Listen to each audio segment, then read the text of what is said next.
हरीश कुमार से अब्दुल अहद तक के सफर। जी हाँ, एक सादा सब्जी फरोश ने पीएचडी स्कॉलर, ये कहना गलत नहीं होगा, एक साइंसदान को मुसलमान बना दिया। ये साइंसदान तफसीलात के मुताबिक कि हिंदू बिरादरी से ताल्लुक रखता था, हिंदू से पहले भी। नाज़रीन किराम, ये एथीस्ट था। ये वो लोग होते हैं कि जो खुदाए रहमान के भी इनकारी लोग होते हैं। इनके मुताबिक हम बस दुनिया के अंदर आ गए हैं और हमने इसी के साथ चले जाना है, मरने के बाद कुछ नहीं होगा वगैरह वगैरह। अच्छा, पहले ये हिंदू था, फिर फिजिक्स के अंदर पीएचडी कर ली। पीएचडी से पहले ही ये मुतनफ़िर था, लेकिन 1986 के अंदर जब इसने स्टीफन हॉकिंग के लेक्चर्स को पढ़ना शुरू किया, फिर कायनात की थीरीज को पढ़ना शुरू किया, फिर ये इसके अंदर मजीद गुम से गुम होता चला गया, तो रिजल्ट ये निकला कि ये मजीद मुतनफ़िर से मुतनफ़िर तरीन होना शुरू हो गया। आखिरकार इसने हिंदुइज्म को भी छोड़ दिया। फिर इसने अपनी एक स्टोरी शाया की। उस स्टोरी शाया करने के बाद बेतहाशा उलमाए किराम ने इसे कायल करने की कोशिश की, लेकिन नाकाम रहे। ये किसी की बात सुनने के लिए तैयार ना था।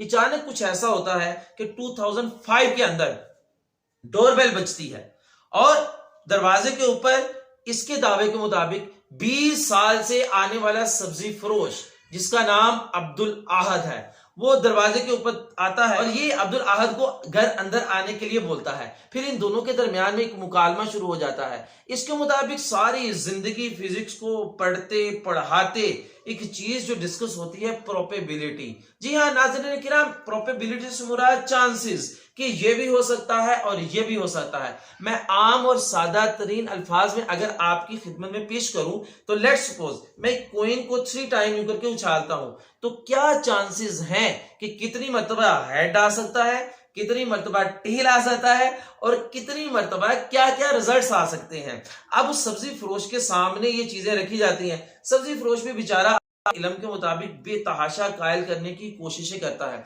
यहां पे मैं आपको एक बात अर्ज करता चला जाऊं, आप चाहे सब्जी फरोश हैं, आप चाहे वेल्डिंग वाले हैं, आप चाहे हेयर ड्रेसर हैं, नाज़रीन किराम आप कम नहीं है। यहां पे स्टोरी में आप देखते चले जा रहे हैं कि जो काम बड़े बड़े उलमाए किराम से ना हो सका वो एक सब्जी फरोश कर गया। इसमें मेरी मुराद उलमाए किराम को नीचे दिखाना नहीं है, आपको मोटिवेट करना है कि यू पीपल कैन डू। ये तबलीग करना उलमाए किराम का खाली जो है वो काम नहीं है, ये आम और सादा बंदा भी ये कर सकता है। अच्छा आगे चलते हैं। अब ये सब्जी फरोश जो था उसको कायल करता जा रहा है, लेकिन साइंसदान कुछ भी सुनने के लिए तैयार नहीं। आखिरकार वो सब्जी फरोश कहता है, डॉक्टर जी आपके मुताबिक पिछले 8000 साल से चंद पैगंबरों की कहानियां चल रही हैं, सब यही कह रहे हैं कि एक खुदा है, एक कुरान है, मरेंगे जन्नत में जाएंगे, दोजख में जाएंगे। डॉक्टर जी आपकी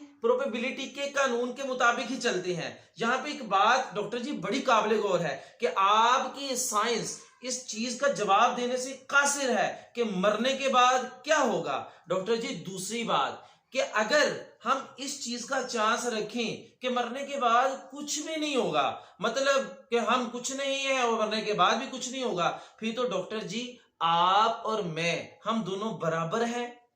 फिर मैं नमाजें पढ़ता हूं, रोजे रखता हूं, कुरान पढ़ता हूं, अल्लाह को याद करता हूं, मेरा ये अकीदा है कि रब है और आपका अकीदा है कि रब नहीं है, फिर तो आप और मैं बराबर हैं।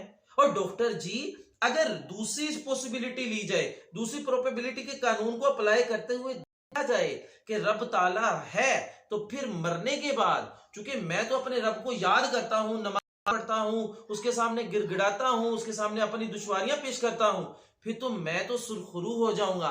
तो डॉक्टर जी आप फंस जाएंगे। डॉक्टर जी आपको नहीं लगता कि आप अपने साइंस के कवानीन, प्रोबेबिलिटी के कानून के ही खिलाफ चल रहे हैं।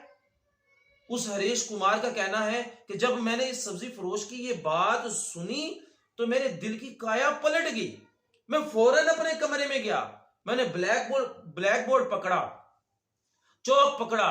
अब ब्लैक बोर्ड के ऊपर मैंने फिजिक्स की एक थ्योरी, दूसरी थ्योरी, तीसरी थ्योरी, चौथी थ्योरी पे थ्योरी को स्टडी करता चला जा रहा हूं और उस सब्जी फरोश की बातों को सामने रखता चला जा रहा हूं। नाज़रीन किराम इस साइंटिस्ट का कहना यह है कि सब्जी फरोश की बात फिजिक्स की थ्योरी के ऊपर जाके पूरी की पूरी तरह से बैठती थी। हरीश कुमार कहने लगा कि अब میرے دل کی کایا پلٹ چکی تھی. اب میں نے یہ سوچا کہ یار مجھے کسی نہ کسی مذہب کو اپنانا ہے. اب یہ بھی بحث چل پڑی کہ مذہب کس کو اپنانا ہے. پھر کیا ہوا کہ ایک ہی عالم دین کی ایک ہی ویڈیو دیکھی تو جواب مل گیا. جواب یہ ملا کہ رب تعالیٰ کا وجود ہے اور ہم سب نے مرنا ہے. مرنے کے بعد حساب و کتاب ہوگا, جنت ہوگی, دوزخ ہوگی. پھر کیا کیا کہ اسلام کو سٹڈی کرنا شروع کر دیا. اب وہ کہتا ہے کہ میں ہریش کمار نہیں, میں عبدالاحد ہوں. اور ڈنکے کی چوٹ پہ کہتا ہے کہ میں نے اپنا عبدالاحد نام اس سبزی فروش کے نام کے اوپر رکھا کیونکہ اس کا بھی نام عبدالاحد ہے. اب میری 3 بیٹیاں بھی حافظ قرآن ہیں اور میں بشمول میری ساری کی ساری فیملی مسلمان ہو چکے ہیں. تو ناظرین کرام, اب وہ کہتا ہے کہ میں نے اپنی بیٹیوں کو حفظ کیوں کروایا؟ تاکہ 1400 سال سے جو قرآن کریم کے اندر بیان کیا گیا ہے, میری بیٹیاں آگے 1400 سال کے لیے اس کے اوپر کام کریں. اللہ پاک اس عبدالاحد کو ثابت قدم رکھے. اللہ پاک مسلمانوں کی خیر فرمائے. السلام علیکم ورحمۃ اللہ.